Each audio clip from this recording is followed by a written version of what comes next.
I'm Lee Mather and I'm the Game Director of F1 2018, and I'm here at the moment stood on the Silverstone wing, and soon I'm going to take you downstairs into one of the garages where I'm going to talk about some of the career enhancements that we've made to F1 2018.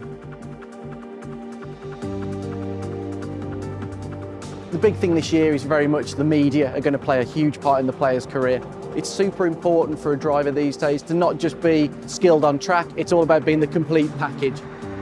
In F1 2018 we've got a new media character called Claire, and she will approach you at various points to ask you questions that are relevant to what's going on through the season. And this could relate to multiple things. It could be on contract moves, it could be on performances in races, it could be on your teammate, on other drivers. The player's going to need to really take into consideration how that impacts on not only the morale of the team, so certain departments will feel demotivated, the time and the price or the unreliability of upgrades will increase, but also how other teams in the paddock perceive them. So it may be that a certain team would like to see a driver who's a great sportsman, demure and good in front of the press, doesn't ever rock the boat, doesn't say anything nasty about anybody, even under high pressure situations. Or it may be that you want somebody who's more of a showman. Some teams really want somebody who's got that character, that effervescence, that buzz with the media, and sometimes they may say things a little bit off the cuff that cause a bit of controversy. As you become reputable in the paddock, you will open up different answers which will allow you to really exert your character within the game.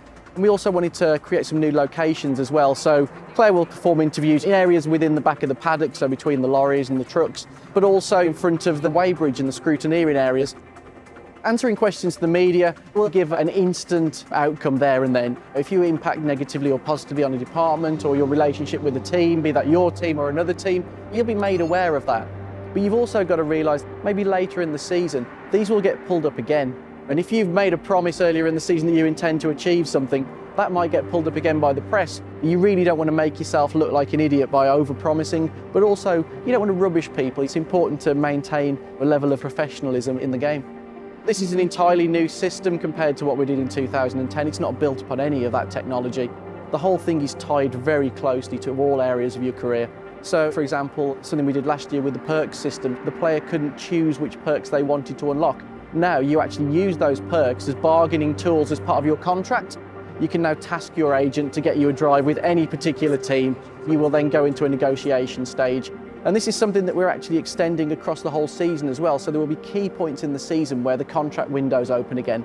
So it may be that you take that risk of moving teams during the season. It may be that you move to a team that have got worse R&D than you or a car that doesn't suit you as well. But the perks may look more attractive. You may think that you can progress your career quicker by going to another team. It's super important that I have a value as a player, and that value is really important. If I start to overvalue myself, a team isn't going to go with the contract that I want. If I say I'm going to achieve this and I fail, my value with those teams will go down.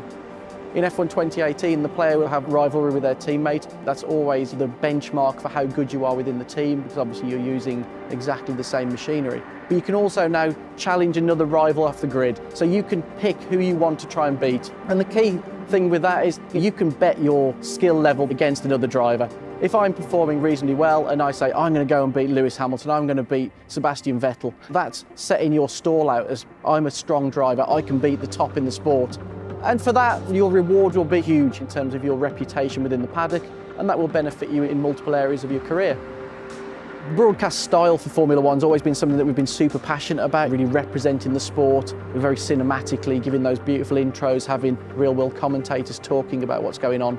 So this year we've expanded that system to take into account a lot more of what's going on throughout the course of the season. So now race intros will feature things that have occurred in previous races. The press will refer to things that have happened in previous races. So it's not just a case of on a race-by-race basis. This is a long season, and everything that happens will play out through the eyes of the media and through your team.